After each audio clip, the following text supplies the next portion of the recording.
Combinations of functions. Arithmetic combinations of functions. We're going to start with the sum, difference, product, and quotient of functions. So instead of just adding constants together, we're actually going to take entire functions and find out how to combine them.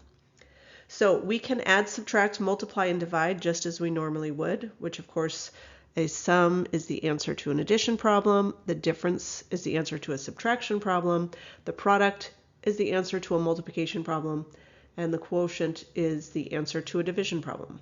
So we're going to take the two functions, f of x is equal to x squared minus x plus 2, and g of x, x minus 1, and we're going to find the sum of those functions, the difference, the product, and the quotient. So we'll begin with the sum. F of x plus g of x means I'm taking x squared minus x plus 2, and I'm adding x minus 1. Now, it's not important that you put the parentheses around each function when I'm adding, but it will be important when you're subtracting. So really, I'm just going to combine like terms. I've got an x squared, I've got a minus x, and a plus x, and those are actually going to cancel out. And I have a plus 2 and a minus 1, which combine to plus 1. So my first solution, or the sum, is x squared plus 1. Now let's look at the difference. X squared minus x plus 2, and I'm subtracting the entire function of x minus 1. Now before I combine like terms, let's keep in mind that when I subtract or subtract a negative, those things need to be differentiated. So I'm going to turn this into a plus and change the sign of everything after that minus, so everything in that second function. And now I'm going to go ahead and compute. So I've got a positive x squared with no other x squared values to combine with it. I've got a minus x and a minus x, so before those x's canceled, now I have minus 2x. And I have plus 2, and I have plus 1, so that's plus 3. So the difference is x squared minus 2x plus 3. Let's take a look at the product. So the product of f of x, which is x squared minus x plus 2, times x minus 1. This is just distributing a lot. So I'm going to start by distributing the x squared value. That's going to give me an x cubed. X squared times minus 1 is minus x squared. And then to the next term, so minus x times x is minus x squared. Minus x times minus 1 is plus 1x. And then plus 2 times x is plus 2x. And plus 2 times minus 1 is minus 2. And then I'm going to combine like terms. So I have an x cubed. I have a minus x squared and minus x squared, so I have minus 2x squared. I have a plus x and a plus 2x, so I have plus 3x, and then minus 2. And for the last one, I am looking at division. So I have x squared minus x plus 2 divided by x minus 1. Now in this case, x squared minus x plus 2 is not factorable. But in a division question like this, I would attempt to factor the numerator to see that if I could cancel with x minus 1 in the denominator. In this case, I cannot, so this is my final solution. I did want to give you a chance to practice this on your own, so I've given you two equations. They're very similar. I have simply replaced the minus with a plus, and I believe the plus with a minus here. So go ahead and try these questions, and when you're ready, press play to see how you did. So again, for the sum, I'm simply going to combine like terms. So I'm writing g of x first, because it says g of x plus f of x. And so x plus 1, and then plus x squared minus x minus 2. I didn't have to do anything crazy because it's addition. And then I just combined like terms. The x and minus x canceled, so I got x squared, and then plus 1 minus 2 gave me minus 1. Again, x plus 1 and then subtracting the entire equation of x squared minus x minus 2, good idea to change that into a plus to change all of the signs in that second function. So then when I'm combining, I have a negative x squared, then I have a x and a plus x, so that's plus 2x. I have a plus 1 and a plus 2, so that's plus 3. And this one, I actually was able to factor my solution.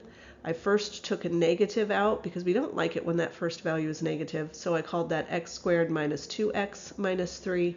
And then I just used factoring to factor that into x minus 3, x plus 1. This step is not quite necessary yet, but it's a good skill to practice. Factoring is something that you're going to do for the rest of your mathematical journey. G of x times f of x, again, we're doing a lot of distributing. So we're taking x times everything, and then we're taking plus 1 times everything, and then we're combining like terms. So I got x cubed minus 3x minus 2.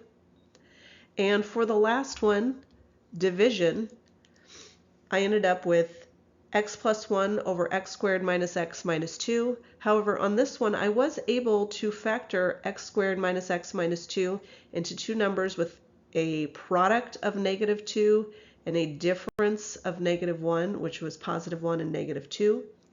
And that turned out that the x plus 1s did cancel, so my final solution was 1 over x minus 2. Composition of functions. When we compose two functions, what we're doing is instead of being asked to evaluate f of 3 or f of 0, we're asked to evaluate f of some other function. So like f of x squared minus 2. That's what happens when we compose. So instead of replacing x with a constant value that we're asked to evaluate, we're replacing x with an entire new function. And the way that we denote this is f of g of x or f of g of x. And this little circle denotes the composition, so you might hear it f composed with g.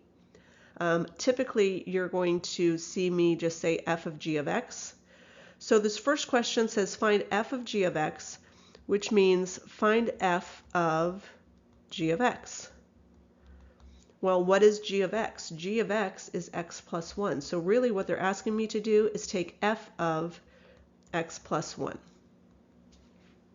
Now, what does that mean? That means I now have my function x squared minus x minus 2, and instead of x, I'm replacing every x with x plus 1, the function x plus 1. So now I have x squared, well, x is now x plus 1, so it's x plus 1 quantity squared. I've got minus x, so now I've got minus x plus 1. And then I have minus 2, so that's not going to change because there's no x involved. Let's take this first set of binomials and multiply them. So x plus 1 quantity squared means x plus 1 times x plus 1. Whether or not you're familiar with the FOIL method, it's really just using the distributive property as we did before. But you will hear me say the FOIL method, and FOIL means take first times first, which is going to give me x squared. Take the outsides multiplied by each other, so x times 1, so plus 1x. Take the insides times each other, so 1 times x is x. And then take the last times each other, so 1 times 1 is 1, and it makes Mr. FOIL. Da, da, da, da. So now, what do I have here? I then have x squared, and then I'm going to combine those, so plus 2x plus 1. And then I'm going to subtract x plus 1. So I'm really distributing the negative, so that's minus x, minus 1, and then minus 2. So because this isn't going to be affected, I'm going to get rid of those parentheses. And now I'm just going to combine like terms. So I start at the greatest degree, so I've got x squared. I have plus 2x and minus x. That gives me a positive 1x. Then I have plus 1, minus 1. Those cancel. And then I have minus 2. So here's my final solution. And again, if I wanted to factor that I could say that this is the same as x, and then I've got a plus 2 and a minus 1. And if I multiplied that back out, I would get x squared plus 2x minus x, which gives me plus x in the middle, and then minus 2. For my second example, and yes, the answers will be different, composition of functions, the order matters. So if I'm composing g of f of x, I'm saying find g of the function x squared minus x minus 2, which means take my function g, which is just x plus 1, and replace x with x squared minus x minus 2. And then I still have plus 1. So it's still x plus 1, but I've replaced x with all of that. And then I'm simply going to simplify. So x squared minus x minus 1 would be my final solution. Now that we know how to compose functions, let's determine the domain of composite functions. So before we get started talking about how to find the domain, I want to take a moment to find both the domain and range of f of x and g of x. We'll start with the domain of f of x, which is the domain of a polynomial function. The domain is all of the appropriate x values, and for a polynomial function, it's all real numbers. Now, what's the range? Because we're going to do some comparisons between the domain and range. Looking at the range, that's what values am I going to get for f of x? So start with, because the domain is not restricted at all, let's start with 0. 0 is a good place to start to give us an idea. What if I plug in 0 for x? 0 squared minus 2 will give me negative 2. Now what if I go to the left of 0, so negative 2 or negative 3? Let's use negative 3. Negative 3 squared is going to give me positive 9 minus 2 is going to give me positive 7. So I've got values to the right of negative 2. Let's use a positive value like 3. 3 squared is 9. 9 minus 2 is 7, again to the right. So it looks like my least value is negative 2, and I can continue to get larger and larger numbers. Now let's look at the domain and range of our square root function. So when we're looking at a radical function, we know that the domain is restricted by the fact that the radicand must be greater than or equal to 0. So in this case, x must be greater than or equal to negative 1. We will write that as negative 1 comma infinity. And the range for a radical function is that my least value is going to be when I plug in negative 1. And negative 1 plus 1 is 0, and the square root is 0. So I'm never going to get a value less than 0. So I'm going to have 0 on to infinity. Now, let's talk about how we're going to use those facts to determine the domain of the composite function. The domain of f of g of x, which is the first question we're going to do, consists of all values in the domain of g such that g of x is in the domain of f. Well, g of x is my range. So are all values of my range in the domain of f? And yes, 0 to infinity is a subset of the real numbers, and therefore everything in my range is contained in the domain. So that means that my domain is negative 1 to infinity.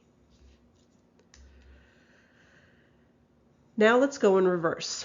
So now we're going to look at the domain of g of f of x is going to be all values in the domain of f such that f of x is in the domain of g. So let's do the same thing. All values in the domain of f, well, that's easy, that's all real numbers, such that f of x is in the domain of g. So is it true that negative 2 to infinity is a subset of negative 1 to infinity? And the answer is, of course, no. So this one is not nearly as simple as the last one. So how am I going to go about this? Well, what I know is negative 2 is not appropriate. So let's talk about what I'm going to replace or how I'm going to use to solve this. I'm going to say that x squared minus 2 has to be greater than or equal to 1. Now, where did I come up with that? Well, I know that this, which is f of x, I need those values to only fall in the domain, -1 to infinity. Sorry, that should be a -1. So x squared minus 2 has to be greater than or equal to -1 in order for that to be true, in order for the values that come out of f of x to be in the domain of g. So let's just solve this. X squared, adding 2 to each side, says x squared must be greater than or equal to +1, which means if I take the square root, I'm going to say x is greater than or equal to 1, but x is also less than or equal to -1, because remember, if I take the square root, that means it's a plus or minus square root of 1 situation, and when you take that negative, you're going to flip the inequality around. So what is my domain? My domain is -infinity all the way up to -1, union +1 up to infinity. And I would encourage you to graph both of those composite functions and take a look at where the x values are located in each of those composition of functions. Let's look at one composition application. So we have two functions here, and we're going to compose them, and the order in which we compose them is going to be important. The first, n of t, gives us the number of bacteria in a food based on the temperature of the food. T is the temperature of the food. When the food is removed from refrigeration, the temperature of the food, so this is going to give us temperature. So this is the number of bacteria, and this is the temperature based on time in hours that the food has been removed from refrigeration. So first we're going to find n of t, and then we're going to say what it means. So let's go ahead and find n of t, which means we're taking t of t, this function, and we're replacing it for t in our original n of t function. So it's going to look something like this. Obviously, we've got some real math to do because we have this function squared, so we have to square all of that out. We have to do some distribution and so forth, and then now we have to distribute the 20 to all values, and then simply combine like terms. So here is my function. Well, that's great because that's just math.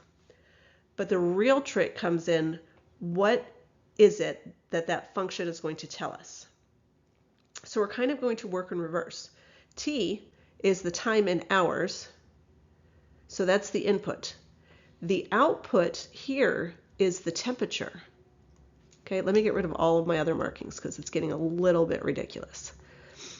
So T is my input, and T of T is going to give me the temperature of the food. And then the temperature is the input on my next function, and the output is going to be the number of bacteria. So this new function is going to give us, based on the time in hours that food has been removed from the refrigerator, it's going to output the number of bacteria. So now that we have our function, let's go ahead and determine when the bacteria count reaches 2,000. So the question is 2,000, does that represent the number of bacteria, or does that represent the time in hours? So obviously it's the number of bacteria because it says the bacteria equals 2,000, which means I'm replacing this side with 2,000 and solving. So again, that part's just math. The hard part is knowing where do I plug in 2,000. So I get plus or minus 2.2 hours. Now we know that time is between 0 and 3. So obviously negative 2.2, which is one of the values, isn't going to work. It has to be positive 2.2. And so my answer is going to be at about 2.2 hours, there will be 2,000 bacteria in the food. Up next is section 1.9, inverse functions.